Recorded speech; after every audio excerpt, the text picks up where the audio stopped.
When Scott honks the horn, the windows are up, but when he yells at the two people waving, the windows are down in the next shot. Someone is hiding in the bushes when the car starts to cross the bridge. Don't look back, but you are being followed. Check out the white car on the left side of the screen. Some of the actors must have taken a break here. Look at the passenger seats, they are empty. The same sign is used for both ends of the bridge. Branches get moved out of the way by the camera as it follows the car. It is at this time that anyone who wants to live would leave. Well, actually, I wouldn't even step out of the car. By the way, my hand just moved by itself and drew some weird stuff, and there's this cellar hatch that also moved by itself. Oh, I almost forgot. I heard some eerie voices outside. Hey, let's make a toast. It was a lovely idea to come here. During the dinner scene, when the cellar hatch flies open, you can briefly see the arm of the person who flung it open. Scott gets up from the table with empty hands, but then he has a flashlight. What's that light doing over there? They got the flashlight and lantern because it was supposed to be dark in the cellar. He is holding the lantern on his left hand, but the flame is out, but then the flame is back on again. Playing with shotgun and making jokes. Yeah, not really funny. Do not try this at home. The book is supposed to be written in blood, but that looks like regular ink to me. There's even some blue and green coloring on the left page. Come on, let's take this stuff upstairs. I'll grab the recorder. Weren't they supposed to check if there was an animal down there? He could have just said, I don't see anything here, so let's go play with these toys. The tape starts playing at the exact moment of the beginning of the incantation. Had it been just a second later, he would have missed one word and the whole spell wouldn't have worked. Hey, come on, I just want to hear the rest of it. No big deal.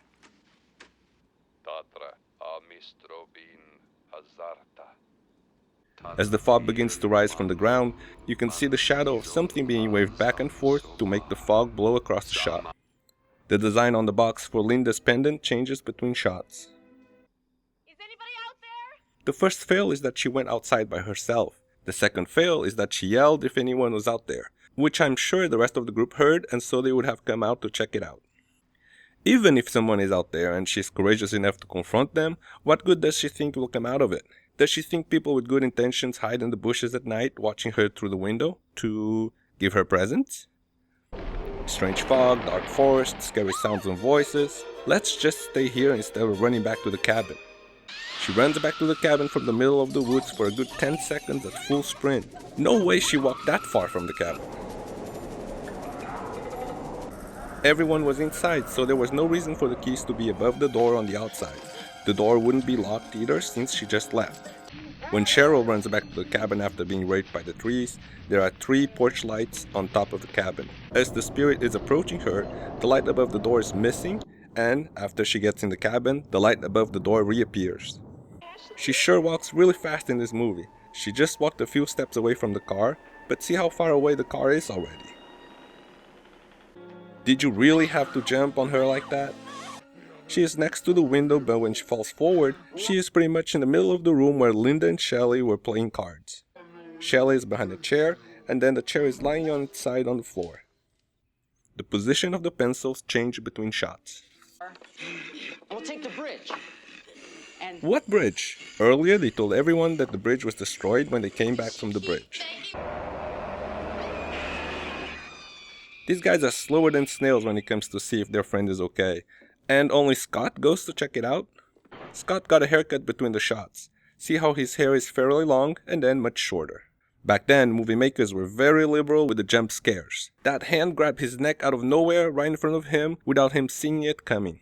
She scratches Scott's right side of his face. However, later the scratches appear on his left side. Notice how Ash just sits on the couch as Scott fights for his life, and then he slowly gets up when everything is over. Scott is fighting Shelley, who is holding the Kandarian dagger. But when the shot cuts to Scott trying to get his buck knife out of the sheet, the Kandarian dagger is lying on the floor on the bottom right corner of the screen. Another jump scare. He could have easily said something instead of just jump scaring Ash. If she can break through wood floor planks, then she can just as easily break through the chain trap door. Linda is dragged outside barefoot, but when she comes back and fights Ash, it seems like she's wearing boots. Another jump scare out of nowhere. Ash stabs Linda with the Kandarian dagger, making her spit up a bunch of blood all over her face. When Ash chains her down to the table to chop her up, her face is clean. And behind roofing tar paper number 1, we have a chainsaw. How did Ash know it was there? Linda's pendant moves higher up her neckline as Ash gets ready to use the chainsaw. From this angle, you assume that Ash is right in front of her, but then we see him walking towards her back, so the prior scene with him suspecting that she opened her eyes couldn't have happened. The giant beam of wood Ash is beating his girlfriend in the head with is made of foam and actually cracks in half while he's doing it. If you are possessed for too long, your hair turns into a wig. Blood is already on the wall before Ash smashes Cheryl's hand with the end of his shotgun. That's 1981 low-budget special effects for you. Also, in the next shot, the blood that spilled on the door frame disappears. Ash races across the house to close the front and back door, but Cheryl could have just as easily come in the house through the window she used to first attack Ash. The cellar is not the same as the one in the cabin. Notice the wood paneling instead of a flat wall at the top of the hatch. This is because the cabin did not have a cellar, so part of the scenes were filmed at the producer's family farmhouse cellar and the director's garage. Blood is dripping on the center of the lens in circles, however on the screen, you see blood oozing down from the top rather than drops in the center. The shotgun shells he grabs are spent shells. Notice how the ends are open. When the blood-filled light bulb explodes in the basement, there's a wire with light in the center of the light bulb. Ash's legs have been grabbed, clawed, and bitten throughout the film, yet when he stands up at the end of the movie his pants are intact, even though we've seen them ripped at least twice. Ash's dirt on his right cheek changes, the dirt on his shirt also changes, the dirt on his nose changes. There's a visible tube spraying blood out of Cheryl's face after she is shot by Ash. The shotgun wound on Cheryl's face goes from the left side to the right side, then back to the left side between shots. The holes that Cheryl broke through the door are now black paint. Evil Spirit has possessed all of his friends, so what makes Ash so special that he can't be possessed? Possessed body has a nice set of teeth. Blood on his face changes. Blood on his face changes again. As Ash props himself up, his left hand is empty, but then he is holding the pendant. The shapes of the holes of the door are completely different than before, and clearly they were made with a saw. The sunrise at the end of the movie is reused footage of the sunset at the beginning of the movie. Ash closes the door as he steps out of the cabin, but then it is slightly open again.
You need someone who can take on a heinous monster and stop him in his tracks.